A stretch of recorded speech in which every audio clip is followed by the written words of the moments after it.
Assalamualaikum warahmatullahi wabarakatuh. Nama saya Rohyani Vanessa, semester 5.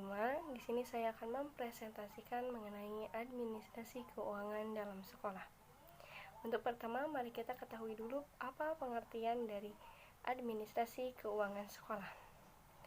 Menurut Mulyono MA, administrasi keuangan sekolah adalah seluruh proses kegiatan yang direncanakan dan dilaksanakan atau diusahakan secara sengaja dan sungguh-sungguh, serta pembinaan secara kontinu terhadap biaya operasional sekolah sehingga kegiatan pendidikan lebih efektif dan efisien serta membantu pencapaian tujuan pendidikan. Yang kedua ada prinsip-prinsip pengelolaan administrasi keuangan sekolah.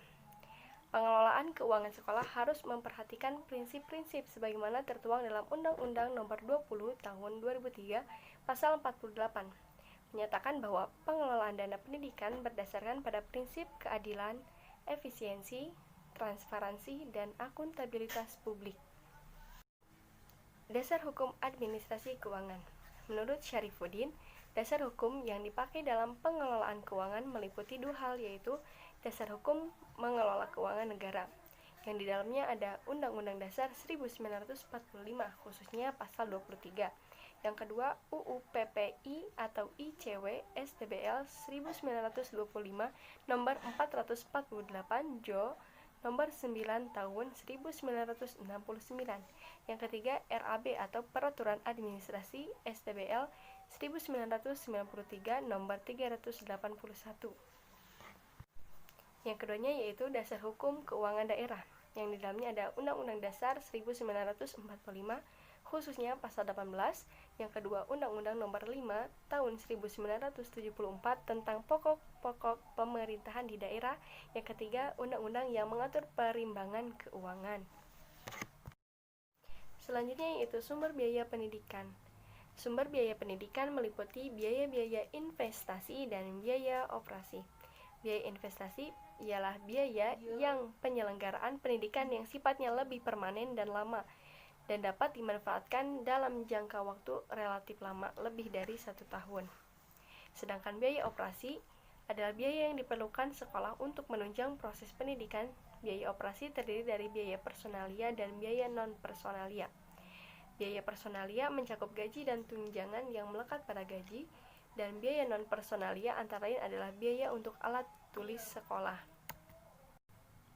Dalam administrasi pendidikan, ada kegiatan mengelola dana pendidikannya. Yang pertama ada perencanaan atau penganggaran keuangan yang disebut juga budgeting.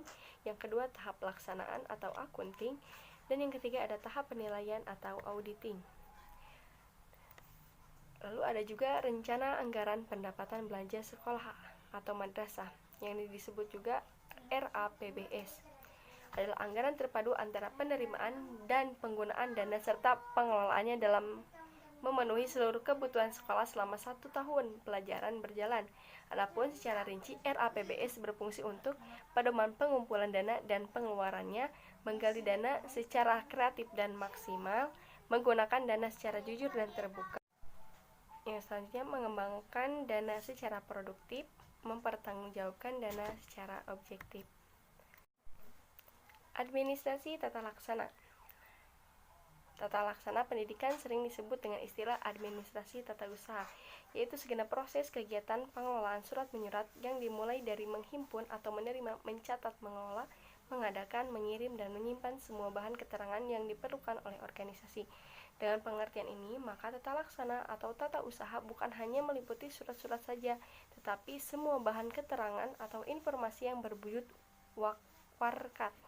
Warkat ini adalah catatan tertulis atau bergambar mengenai sesuatu hal untuk keperluan pengingatan agar apabila sewaktu-waktu diperlukan dapat. Jadi kesimpulannya bahwa administrasi keuangan adalah sebuah analisis terhadap sumber-sumber pendapatan revenue dan penggunaan biaya expenditure yang diperuntukkan sebagai pengelolaan pendidikan secara efektif dan efisien dalam rangka mencapai tujuan yang telah ditentukan.